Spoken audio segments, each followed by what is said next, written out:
El Señor les bendiga en esta mañana. Con ustedes el pastor Antonio Pérez, pastor evangélico de la comunidad cristiana evangélica de la Puebla de Sancho Pérez, llamada Iglesia Puerta de Gracia. Estamos en comunión con la fraternidad de iglesias evangélicas llamada Cruzada Cristiana. El Señor les bendiga en este día. Quisiera contestar alguna pregunta de las que nos hacen nuestros amigos, los cuales nos preguntan cosas.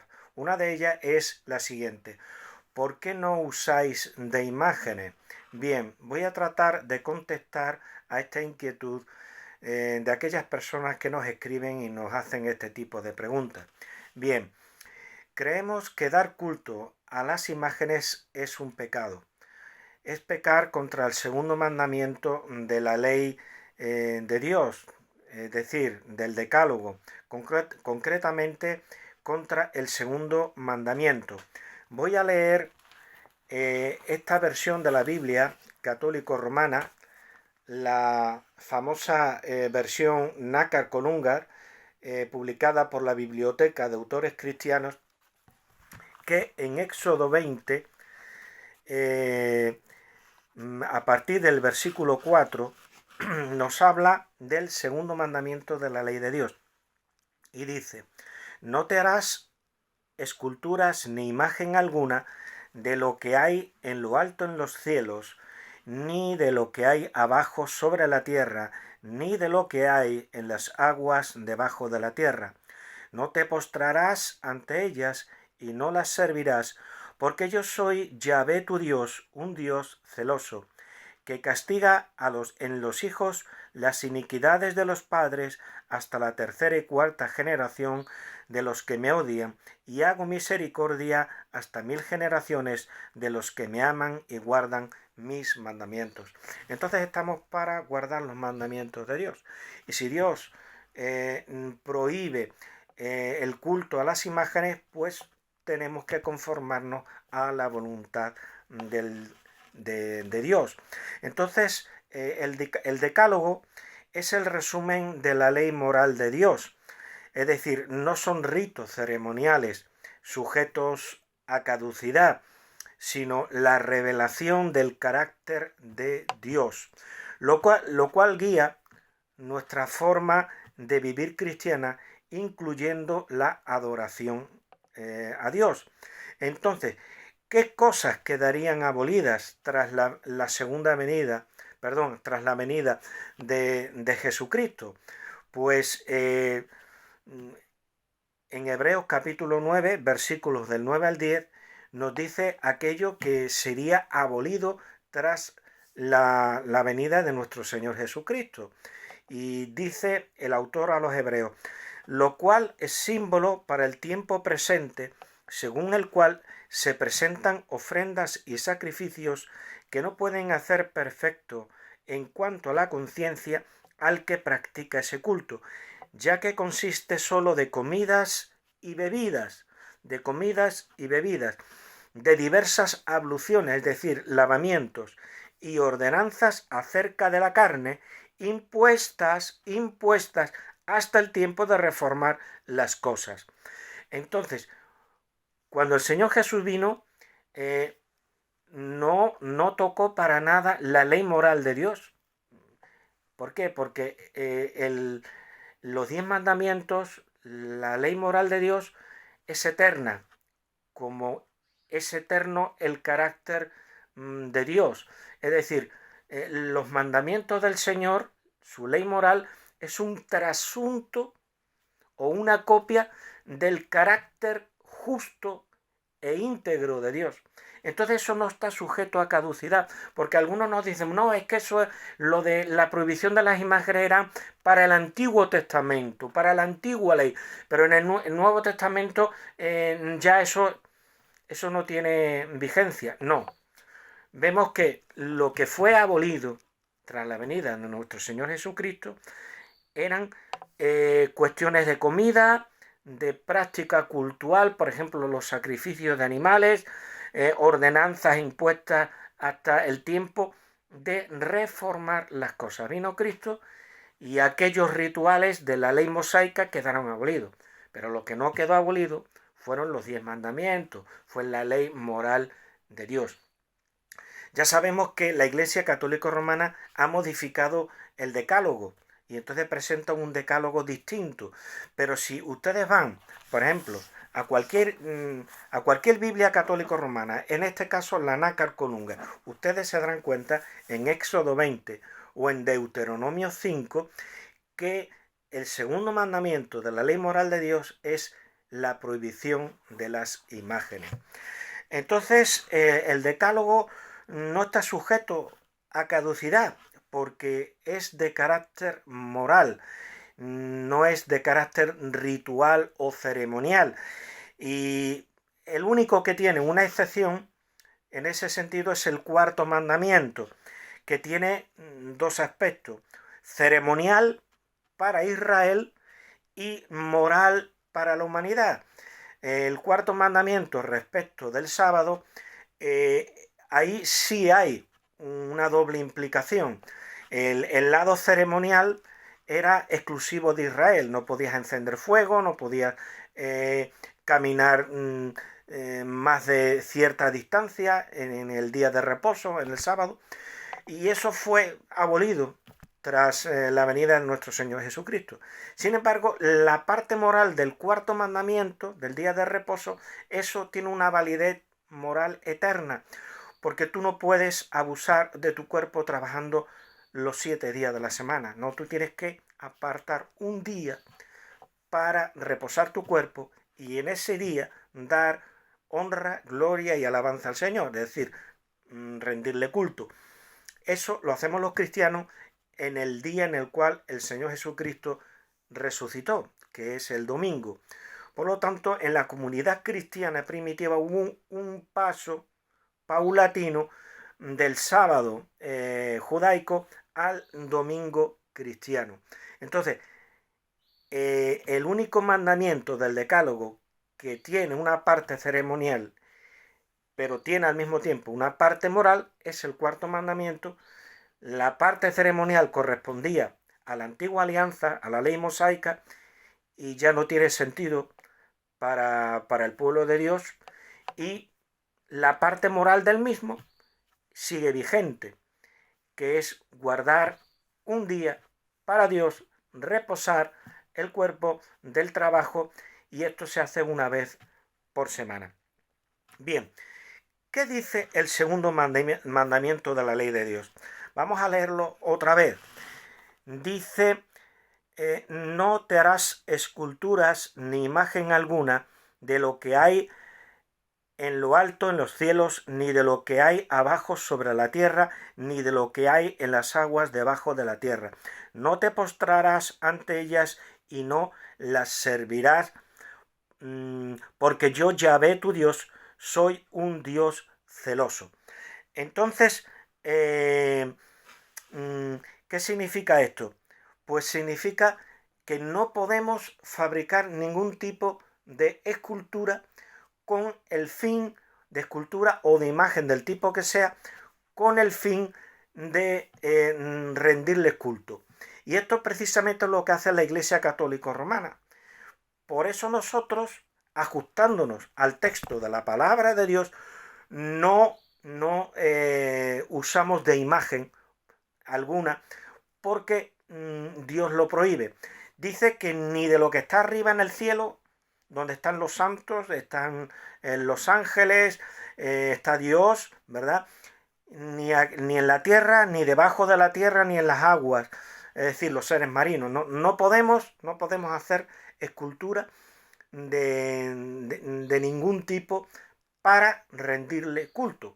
Quedan excluidas unas imágenes que tengan como finalidad la educación o la ornamentación. Por ejemplo, se puede hacer una escultura o imagen, una escena bíblica para ilustrar, por ejemplo, las enseñanzas de nuestro Señor Jesucristo.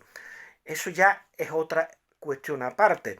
Ese tipo de imágenes no están excluidas porque no tienen una finalidad cultural. es decir, no se le rinde culto, sino que tiene una finalidad pedagógica, una finalidad ilustrativa o incluso meramente ornamental. Eso no está condenado en la palabra de Dios. Es más, vemos ejemplos. Por ejemplo, Dios mandó fabricar 2 querubines que estaban en el arca de la alianza. Lo que nunca mandó Dios fue que se le rindiera culto, que la gente se postrara o le hiciera algún tipo de reverencia, algún tipo de honra a aquellos querubines. Eso jamás ocurrió. Lo que Dios mandó fue decorar el arca de la alianza. Bien. Entonces, hay numerosos ejemplos en la palabra de Dios al respecto. Por ejemplo, en Miqueas capítulo 5, versículo 13 dice: y haré destruir tus esculturas y tus imágenes de en medio de ti, y nunca más te inclinarás a la obra de tus manos. Vemos claramente cómo el pueblo hebreo, el pueblo judío, interpretó de esta manera lo que Dios les decía en Éxodo 20. También en Isaías capítulo 42, versículo 8 dice: yo, el Señor, este es mi nombre, y a otro no daré mi gloria, ni mi alabanza a escultura, ni mi alabanza a escultura. En Números capítulo 12, versículo 6 al 8a, dice: y les dijo: oíd ahora mis palabras, cuando haya entre vosotros profeta de Dios, le hablaré en visión, en sueños hablaré con él, cara a cara hablaré con él y claramente, y no por figuras, y no por figuras. Entonces nos damos clara cuenta de que Dios no quiere ningún tipo de representación en su relación con Dios. También en Deuteronomio capítulo 4 versículos 23b al 25 dice: no os hagáis escultura o imagen de ninguna cosa, o imagen de ninguna cosa. O sea, no solamente de un dios pagano, sino dice de ninguna cosa. O sea, la imaginería o la idolatría, que es equivalente, después lo vamos a ver, prohíbe cualquier representación de lo que sea. De lo que está arriba en el cielo, abajo en la tierra, en las aguas debajo de la tierra, y en el cielo están los santos. Puede referirse al cielo sideral, los planetas, los satélites que tiene cada planeta, las estrellas, pero también se puede referir al cielo donde Dios manifiesta su presencia, donde están los santos, donde está la bienaventurada Virgen, donde está Jesucristo, donde está los ángeles.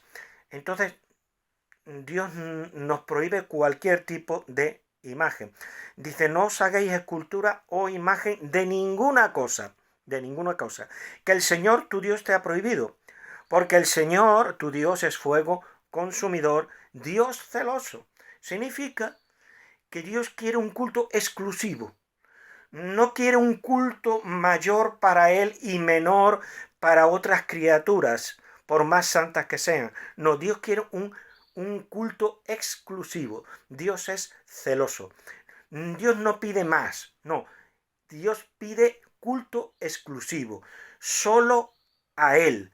No en primer lugar, como enseña la Iglesia de Roma, el culto de la tría, culto de hiperdulía para la Virgen y culto de dulía para los santos y para los ángeles. No, eso es artimañas teológicas humanas. Esas son tradiciones de hombre, enseñanzas humanas. No, lo que nos enseña la palabra de Dios es que Dios es celoso y pide culto solo a Él. Primero a Él, segundo a Él, tercero a Él. Y si sobra un poquito también para Él. Culto exclusivo, solo a Él. En Deuteronomio capítulo 27, versículo 15, dice: maldito el hombre que hiciera escultura. Estamos hablando de un pecado. que hiciera escultura o imagen de fundición, abominación a Dios, obra de mano de artífice, y la pusiere en oculto. Y todo el pueblo responderá y dirá, amén. Pues nosotros también como pueblo de Dios debemos de responder, amén. Bien, ¿qué nos responde la Iglesia Católica Romana al respecto? Bueno, ellos, ¿qué van a decir? Pues que se está prohibiendo la imagen de un Dios falso. ¿Qué respondemos nosotros a la luz de la palabra de Dios? Pues respondemos con textos de la palabra. Por ejemplo, en Deuteronomio capítulo 4, versículos 12 y del 15 al 16, dice, y habló el Señor con vosotros de en medio del fuego. Oísteis su voz, oísteis la voz de sus palabras, mas a excepción de oír la voz, ninguna figura visteis. Ninguna figura visteis. Guardad pues mucho vuestras almas, pues ninguna figura visteis el día que el Señor habló con vosotros de en medio del fuego, para que os corrompáis y hagáis para vosotros escultura, imagen de figura alguna, efigie de varón o de hembra. Pregunto, cuando se hace la estatua, una estatua o una pintura del ángel San Miguel o de San Pancracio o de San Pedro o de San Juan, ¿no es una figura de varón? Es una figura de varón. Cuando se hace una figura de la bienaventurada Virgen, ¿no se hace una figura de mujer? Pues aquí Dios lo está prohibiendo. Dice, no hagáis para vosotros escultura, imagen de figura alguna, de ningún tipo, efigie de varón o hembra. Bien, la Iglesia romana, con su teología tan carnal, tan acomodada a la mentalidad humana, nos dice que, bueno, que nos sigue insistiendo de que Dios lo que prohíbe son los ídolos. Vamos a ver después qué es lo que significa un ídolo. ¿Qué es un ídolo, en definitiva? Pues es una imagen a la cual se da culto. Mientras tú, ese ídolo, se queda simplemente en una representación que no esté asociada al culto, es un ídolo, digámoslo así, inofensivo, que no se peca por ello. Pero ahora, si tú a ese ídolo o imagen empiezas a rendirle algún tipo de servicio religioso, entonces sí se transforma en un motivo de pecado delante de Dios. Entonces, a la luz de la palabra, un ídolo es una imagen a la cual se le da culto. La etimología de la palabra griega eidolon, nuestra palabra ídolo viene del griego eidolon, aquí lo vemos, eidolon, en griego, pues tiene dos formas, tiene dos partes. Está compuesto de la palabra eidos, que significa forma, figura, y holo, que significa todo. Eidolon, compuesto de dos palabras.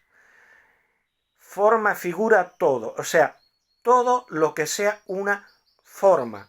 Todo lo que sea una figura o imagen. Entonces, la palabra eidolon es equivalente, por tanto, a la palabra imagen. Luego, entonces, ese argumento de que Dios prohíbe los ídolos, pero no prohíbe las imágenes, no tiene sentido. Realmente es lo mismo, ídolo que imagen. Hasta donde un ídolo es una simple representación o figura, es plausible, no hay pecado en sí. El problema lo tenemos cuando a esa figura, a ese ídolo, a esa imagen, se le rinde culto. Eso es lo que Dios está prohibiendo en sí mismo.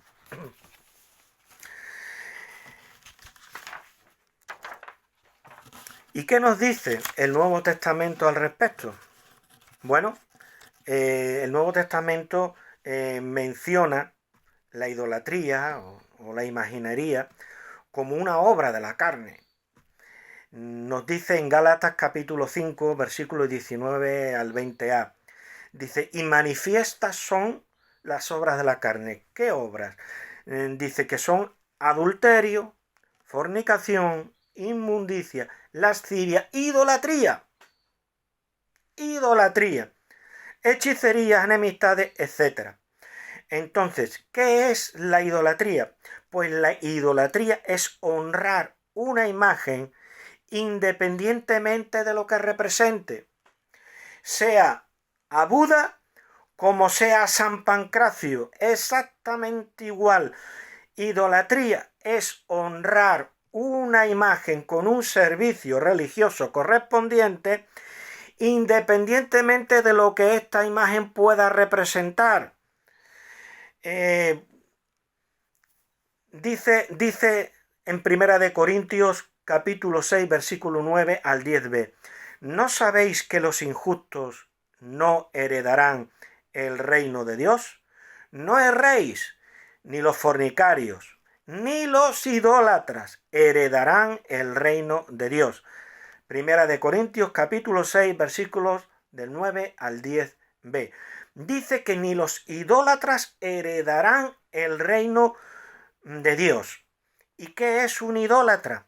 Es el que practica la honra a las imágenes. El que está honrando una imagen es un idólatra. Es decir, aquel que rinde culto a una imagen. Entonces, en definitiva, ¿qué es lo que es un ídolo? Pues un ídolo es toda figura o imagen a la cual se le da culto. Recordemos lo que vimos anteriormente. Recordemos, nuestra palabra ídolo viene del griego eidolon y está compuesta de dos partes. Esa palabra está compuesta de dos partes. Eidos, que literalmente significa forma, figura, y holo, que significa todo. Es decir, eidolon o ídolo significa toda forma o figura. Es una forma o figura la representación artística, sea escultórica o pintada o imagen de fundición de un santo. Pues sí. Luego entonces, si se le da culto, es un ídolo. Y el que practica ese culto está cayendo en el pecado de la idolatría y se está convirtiendo en un idólatra. Ya el apóstol Juan, en su primera epístola, capítulo 5, versículo 21, dice, hijitos míos, guardaos de los ídolos, es decir, de toda figura o imagen. Bien, y ustedes me pueden decir, bueno, y a lo largo de la historia del cristianismo esto cómo ha sido así, cómo interpretaron los primeros cristianos este asunto de las imágenes. Bueno, pues la interpretación de la doctrina y del texto bíblico que estamos dando es correcta, según la creencia y la vivencia de la Iglesia primitiva. Estamos en España y precisamente en el año 305 se hizo un concilio, el primer concilio documentado que se celebró en España, concretamente en la ciudad de Granada, llamada Iliberri, por los iberos. La fundaron el pueblo ibero y le llamaron Iliberri, que significa ciudad nueva o villa nueva. Entonces, también después, al correr de los tiempos, se le llamó Elvira. Concretamente el concilio se celebró ya ya está comprobado, ya está autenticado, en el barrio granadino del Albaicín. Bien, pues allí se celebró un concilio. Y en ese concilio del año 305, en el canon 36 de dicho concilio, se dice lo siguiente: nos place, dijeron los padres conciliares, nos place que no debe haber pinturas en la iglesia. Que no debe haber pinturas en la iglesia, para que no esté pintado en las paredes aquello que se venera y adora. Luego entonces vemos claramente que aquella cristiandad primitiva no tenía representaciones para rendirles culto.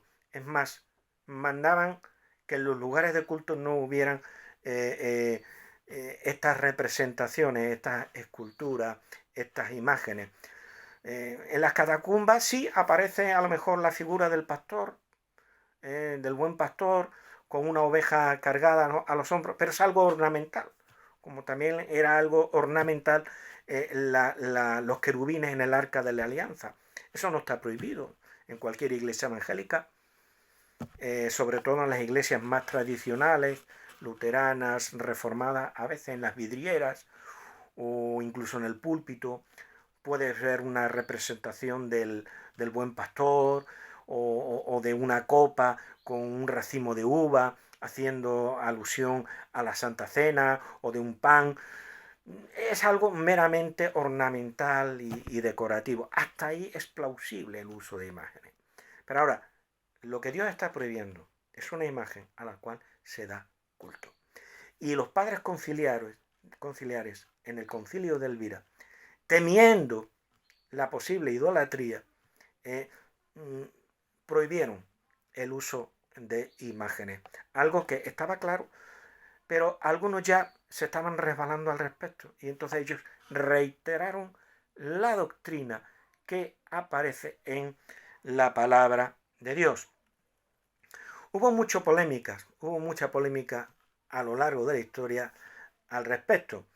Hubo un concilio, el llamado concilio de Hieria o Quinto de Constantinopla, del año 754, y que debería haber sido el octavo concilio ecuménico, que fue desplazado por un concilio que para nosotros los cristianos evangélicos no fue un concilio ecuménico, ni que fue un concilio que rompió todas las reglas de un sano concilio, que fue el concilio segundo de Nicea, que si no me falla la memoria, del año 783.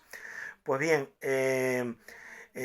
hubo antes un concilio, el concilio de Hieria, que este sí debería haber sido reconocido como el octavo concilio ecuménico de la Iglesia. Desafortunadamente el obispo de Roma lo llamó conciliábulo. Para mí el conciliábulo, lo mismo que para todos los cristianos evangélicos, que somos millones en el mundo, fue precisamente el segundo de Nicea.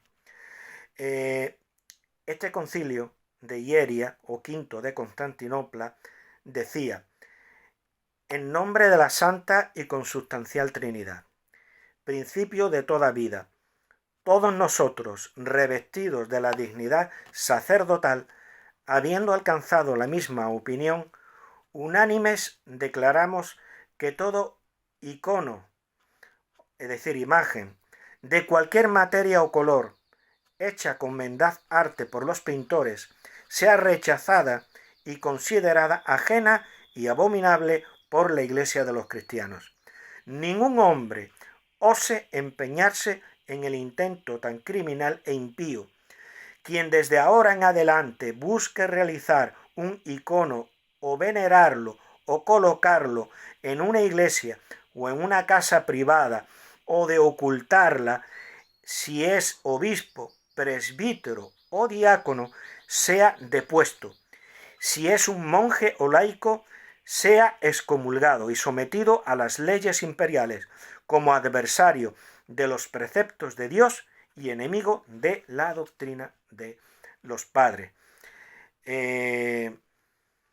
Está claro lo que dijo este Santo Concilio de Hieria, era reafirmar lo que siempre se había creído en la Iglesia cristiana y lo que dijo el Canon 36 del Concilio de Elvira.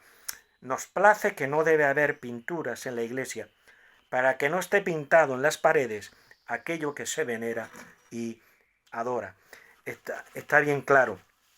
Pues bien, después del segundo concilio niceno, que aquello fue una pena de concilio, una verdadera desgracia, en muchos sentidos, podíamos hacer todo un vídeo al respecto del montón de irregularidades que hubo al respecto, pues hubo otro concilio, el concilio de Frankfurt, del año 794, también el concilio de París del año 824, que derogaron solemnemente todos y cada uno de los cánones del segundo concilio de Nicea, que optó por justificar las imágenes y dar vía libre al culto de las imágenes.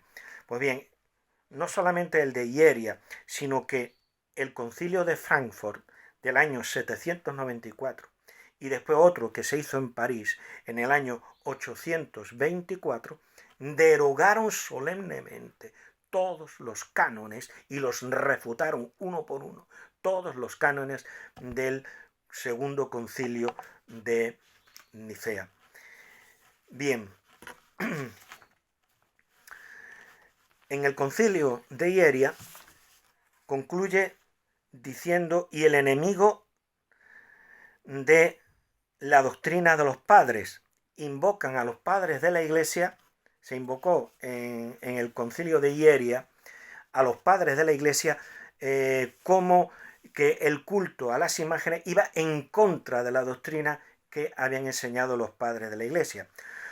Y es verdad, por ejemplo, Tertuliano, aunque ya sé que Tertuliano no es tenido por padre de la Iglesia por parte de la Iglesia católico romana, nos tiene una cita muy interesante. Tertuliano, que vivió entre el año 160 y el 220, decía: los cristianos no adoramos las estatuas y las imágenes frías, que son como cadáveres, y así lo conocen los milanos, las arañas y ratones que hacen allí sus madrigueras. Esto lo dice Tertuliano en su Apologeticum capítulo 12. Y en aquel entonces todavía él no era montanista, todavía estaba dentro de la Iglesia Católica. Iglesia Católica que no era Iglesia Católico Romana. Que no es lo mismo Iglesia Católica que Iglesia Católico Romana, pues yo también soy católico y también pertenezco a la Iglesia Católica, es decir, la Iglesia universal, la Iglesia de todos los cristianos, pero no soy católico romano ni vaticano, ni falta que me hace. Bien, esta cita de Tertuliano es una cita que me llama mucho la atención, porque cuando yo era católico romano, una vez estaba en la iglesia de Santa María, en Mérida, en la capital de Extremadura, en Mérida. Y entrando en aquella iglesia, me llamó la atención, me dijo: joven, venga usted. Una señora muy beata, estaba con su velo y con su rosario en la mano. Joven, venga usted. Sí, dígame, señora. Y entonces me llevó a un altar y en la imagen se ve que había un nido de ratones y allí había excremento de ratón. Y me llama mucho la atención porque miren lo que decía Tertuliano cuando no era montanista, todavía era católico. Dice: los cristianos no adoramos las estatuas y las imágenes frías, que son como cadáveres, y así lo conocen los milanos, las arañas y ratones que hacen allí sus madrigueras. ¿Podría haber dicho eso Tertuliano si en las iglesias cristianas de su época hubieran habido imágenes? evidentemente, ¿no? En la obra Catolicismo Romano, Orígenes y Desarrollos, del erudito José Grau, en el tomo 1, primer tomo, página 237, nos habla este erudito de una anécdota muy interesante ocurrida en la última gran persecución romana, la de Diocleciano.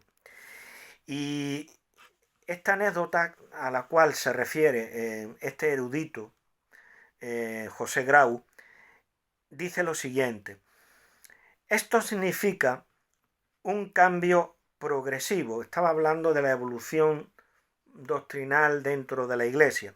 Esto significa un cambio progresivo, pero radical, en la práctica y en la misma doctrina de la Iglesia.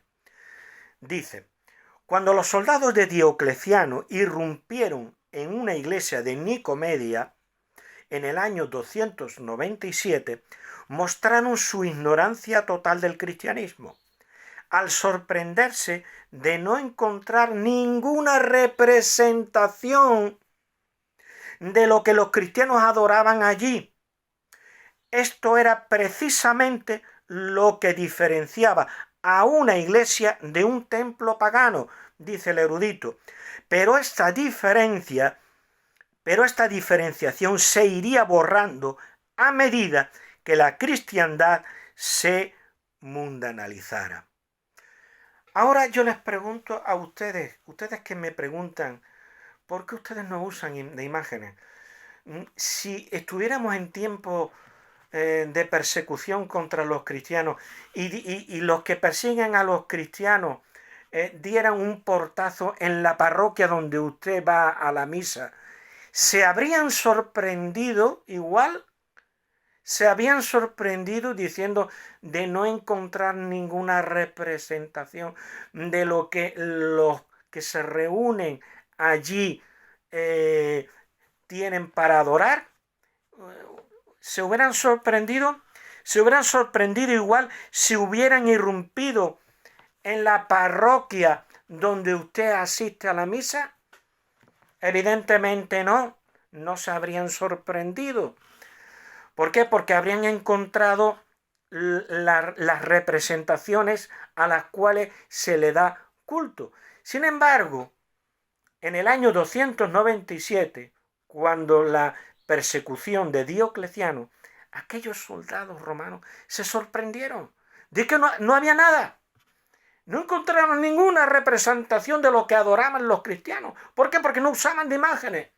Porque va en contra del segundo mandamiento de la ley moral de Dios, del decálogo. Y eso lo tenían claro los cristianos. El embrión de la Iglesia Católica Romana se gestó en el siglo IV. Hasta aquel entonces, del siglo II hasta el siglo IV, la Iglesia era católica, pero no era católico-romana. Era una iglesia episcopal, era una iglesia conciliar, pero no era una iglesia papal. El obispo de Roma tenía una especial consideración, era primero entre iguales, primus inter pares, primero entre iguales, aconsejaba pastoralmente a otros obispos. Cuando había disputas entre un obispo y otro obispo, a veces se apelaba al obispo de Roma, a veces se apelaba al obispo de Cartago, a veces se apelaba al obispo de Constantinopla o patriarca de Constantinopla, pero no había una iglesia papal, no había un jefe supremo que dijese que era el vicario de Cristo aquí en la tierra.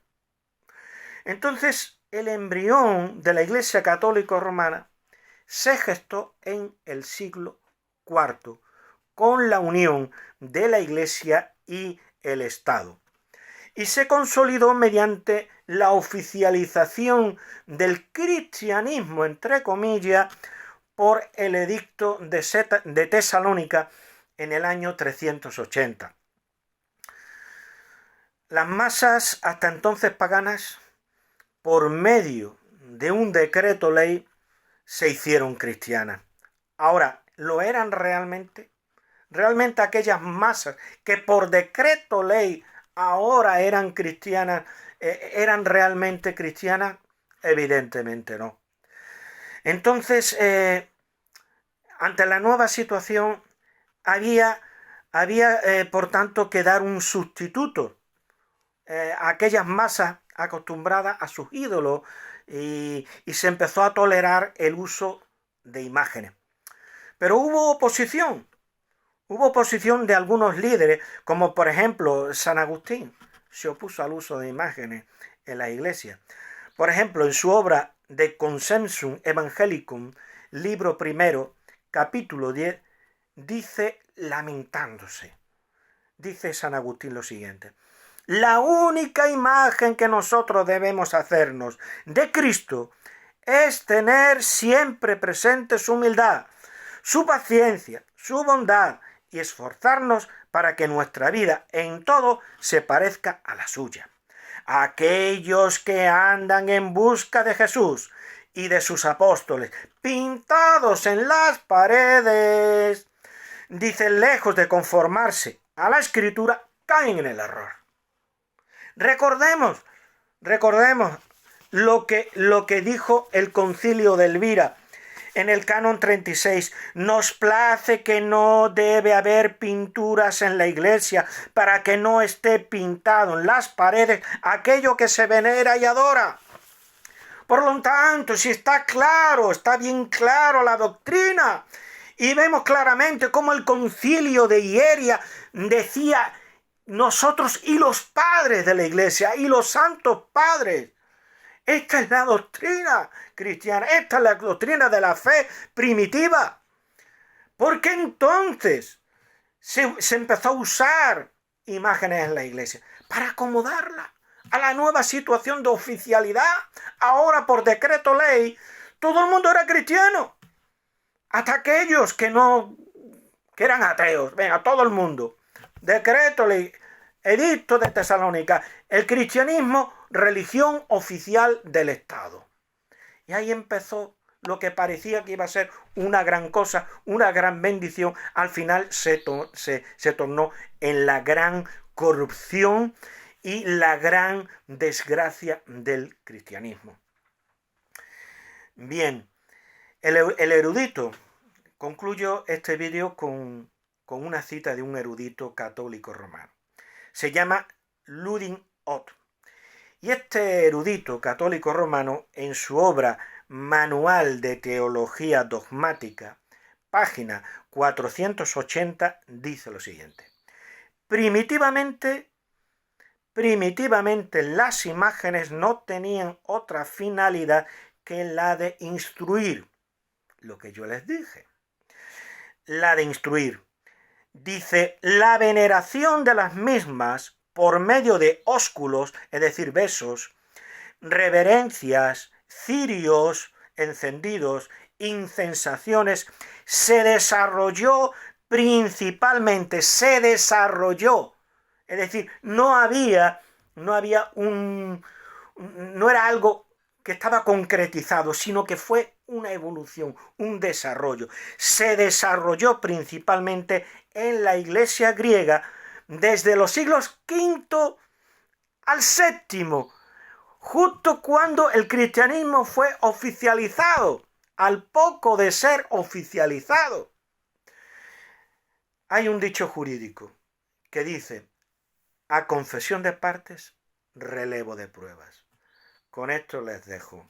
Que Dios les bendiga. Espero haber contestado a sus preguntas.